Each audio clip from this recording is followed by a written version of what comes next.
నమస్కారం, నా పేరు కేకీర్తన. నేను శ్రీ భావన విద్యానికేతన్లో 8వ తరగతి చదువుతున్నాను. ప్రకృతి దేవుడు మనకి ఇచ్చిన వరం, దాన్ని మనం కాపాడాలి. భూమి మీద ఎన్నో జీవరాశులు మనుషులు బతుకుతున్నారు. సో పొల్యూషన్ ని తగ్గించి చెట్లని నాటాలి. Thank you. ప్రతి సంవత్సరం మనం ఏప్రిల్ 22 తారీఖున భూమి దినోత్సవం జరుపుకుంటాము. దీన్ని మొట్టమొదటిసారి ప్రారంభించిన వీలర్ నెల్సన్ మనం నీరుని, విద్యుత్ని మరియు ఇతర సహజ వనరులను ఆదా చేయాలి. భూమిని భవిష్యత్ తరాల కోసం రక్షిద్దాం. Thank you. అందరికీ నమస్కారం. నా పేరు దీక్షిత. నేను శ్రీ భావన విద్యానికేతన్ స్కూల్లో చదువుతున్నాను. సో ఈ రోజు ఏప్రిల్ 22 మనం ఎర్త్ డే అంటే భూమి దినోత్సవం జరుపుకుంటున్నాం. సో దీన్ని జరుపుకోవడానికి ముఖ్య కారణం ఏంటంటే, ఇప్పటి వరకు మన ప్రపంచంలో తెలియని వాళ్ళకి ఇది తెలియచేయాలి. ఏంటంటే మన నేచర్ ఇప్పుడు రోజు రోజుకి కూడా తగ్గిపోతూ పోతుంది. కాబట్టి మనం ఏంటంటే చెట్లను నాటాలి. అలాగే భూమి మీద మాత్రమే మనుషులందరూ జీవిస్తున్నారు, వేరే ప్లానెట్ ఎక్కడ కూడా జీవించట్లేదు.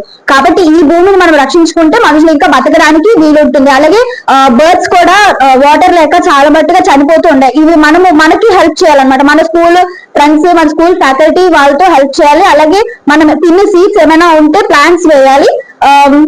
ఇంకా వేరే రక్షించవచ్చు భూమి.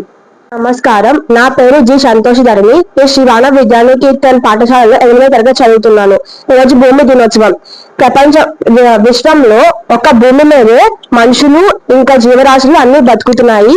నేను సహాయం చేస్తాను. మనం మనుషులు మాత్రమే ఆ జీవరాశుల్ని కాపాడగలము.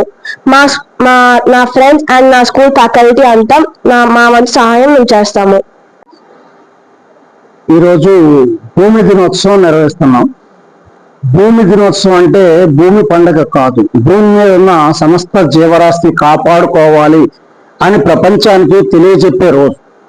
ఈరోజు ప్రతి ఒక్కరూ కూడా భూమి మీద ఉన్న సమస్త జీవరాశికి జరుగుతున్న నష్టాన్ని గుర్తించాలి, సమస్త జీవరాశిని కాపాడుకోవాలి. భూగోళం మీద ఏ జీవి అంతరించినా మానవాళికి ముప్పు ఏర్పడుతుంది. మారిషస్ లో డోడో అనే పక్షి అంతరించడం వల్ల సెల్వేరి అనే చెట్టు పుట్టుక ఆగిపోయింది. అలాగే చాలా రకాల పక్షులను ఈరోజు రసాయన మందులు వాడటం వల్ల, రసాయన కలుపుతేత మందులు వాడటం వల్ల, రసాయన గడ్డి మందులు వాడటం వల్ల చాలా రకాల రైతు నేస్తాలు అంతరించిపోతున్నాయి. ఇది ఇలాగే కొనసాగితే భూమి మీద పంటలు పండటం అనేది ఆగిపోయే ప్రమాదం ఉంది.